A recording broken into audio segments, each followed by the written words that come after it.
Well, thank you all for joining us here today. I'm reminded by my colleagues from India, Australia, and Japan that within an hour of becoming the Secretary of State of the United States, this was my first meeting. So we like to do these every 6 months, right? Every 5 months.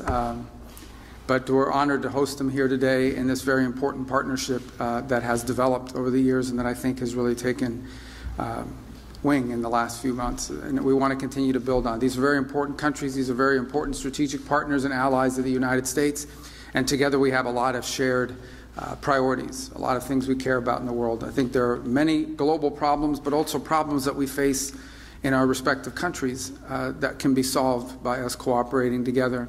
One of the challenges upon coming, although this is a great partnership and a great forum in which to discuss these issues, one of the challenges has been something new like this, is turning meetings and gatherings where we talk about ideas and concepts into a vehicle for action, into a vehicle for actually being able to take concrete actions. And that's the next step in this great partnership, is to actually begin to see concrete actions and steps being taken in conjunction with one another, in coordination with one another, in partnership with one another for the benefit of our respective countries and ultimately of many other countries in the world. There are many countries that are going to benefit from this partnership even though they're not members of it.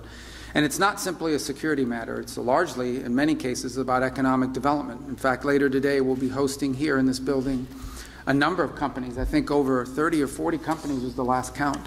Representing all four of our countries, companies that are doing businesses in these countries or who are domiciled in these countries and who are going to be visiting here to talk about things we can work together on. And there are many topics that we can work on and focus on. One that I've personally been very focused on is diversifying the global supply chain of critical minerals, not just access to the raw material, but also access to the ability to process and refine it to usable material. It's critical for all technologies and for all industries across the board. And so having a diverse and reliable global supply chain of these is just one example of many that we can focus on and build upon and achieve some real progress on. So that's the hope for this partnership. That's why it's so important to host it here today. And in addition to the bilateral relationships we have with each of the three partner nations that are here, it's also important within this forum to turn it into one where we begin to focus on specific issues that we want to work together on and begin to deliver action on those issues. And today's the next step in that process. It's an honor to host them. And now I'm going to ask who's become a friend. I've seen him a number of times now in just 6 months on the job, and I was just telling how much he travels. I follow the news, and every time I see he's somewhere else in the world, so he's been very busy. But my colleague from India, who will be followed by my colleague from Australia, and then of course Japan, who I've also seen quite a number of times. In fact, I've seen you more than my own children, and because he's at some of the same forums that we've been on, and it's been an important partnership as well. So I'm grateful to all of you for being here today. Welcome to the State Department. Welcome to Washington. And I look forward to visiting you in your respective countries as well, and for the progress that we're making together in this very, very important partnership and forum that we've created. So thank you. Thank you. Thanks very much.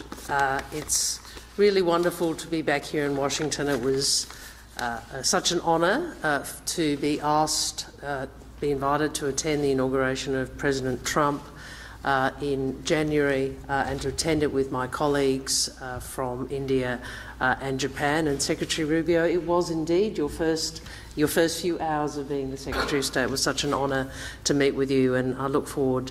Thank you for the engagement over particularly this last little period with the Middle East, and then obviously we look forward to your visit to the ASEAN set of meetings in our region. We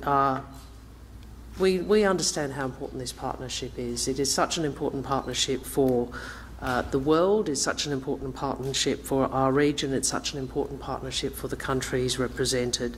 The importance of our partnership is highlighted by the urgency of the strategic challenges that we all face. In his testimony to his confirmation hearings, the Secretary spoke about the future of the 21st century being made in this region, being shaped in this region, and Australia agrees. This is a very important Quad meeting, as always, and unfortunately we meet against the backdrop of conflict and of escalating competition. So it has never been more important for us to harness our collective strength for peace, for stability, for prosperity in the Indo-Pacific and for all our peoples. These 4 countries represent nearly a quarter of the world's population and over a third of global GDP. We are independent, sovereign nations. We bring our own perspectives, our own interests, and we also know this, that we are stronger when we work together. Whether it's when we respond to emergencies, as we did when we together mobilise quickly to support communities affected by the deadly earthquakes in Myanmar, or cooperating on issues which are critical to the region's security and prosperity, such as technology, supply chains and maritime security. Practical cooperation, which is all designed to make all of us safer in a region which continues to change.